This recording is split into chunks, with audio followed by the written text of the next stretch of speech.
Prej datës 1 janar, çdo individ që ka realizuar të ardhura bruto më shumë se 1.2 milion në vit, duhet të dorëzojë deklaratën individuale. Pedagogja e ekonomisë Antoneta Polo bëri me dije se ky deklarim duhet të kryhet deri në fund të muajit mars. Ka dy ndryshime si vjet në lidhje me këtë formular. E para ka të bëjë me afatin e dorëzimit. Ishte deri më 30 prill afati dorëzimit të këtij formulari, tani duhet dorëzohet brenda periudhës 31 marsi 2025-s, edhe në vazhdim. Pastaj për vitet e tjera njëjta gjë. Dhe shumë e rëndësishme është ndryshimi i pragut, pra ndryshimi i vlerës mbi të cilën do të bëhet kjo deklaratë.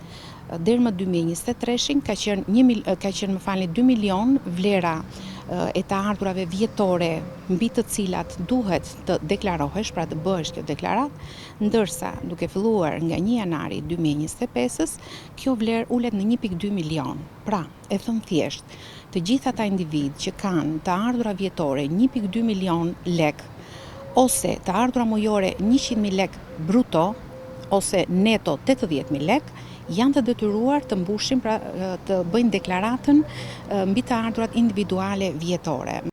Përpos këtyre individëve janë të detyruar ta përmbushin edhe ata persona që kanë realizuar të ardhura mbi 500.000 lekë, por nuk i nështrohen mbajtjes së tatimit.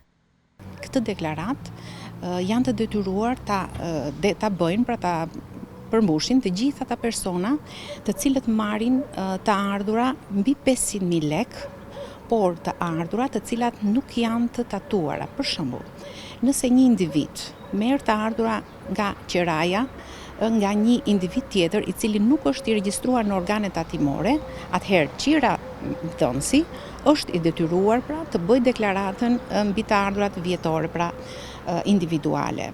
Po kështu nuk ka ndryshuar kjo deklaratë për sa i përket të dy punësuarve, pavarësisht pragut të ardhurave, ata janë të detyruar që të përmbushin deklaratën individuale vjetore të ardhurave. Për të gjithë individët që nuk plotësojnë formularin për deklarimin e të ardhurave vjetore, do të ketë penalitet.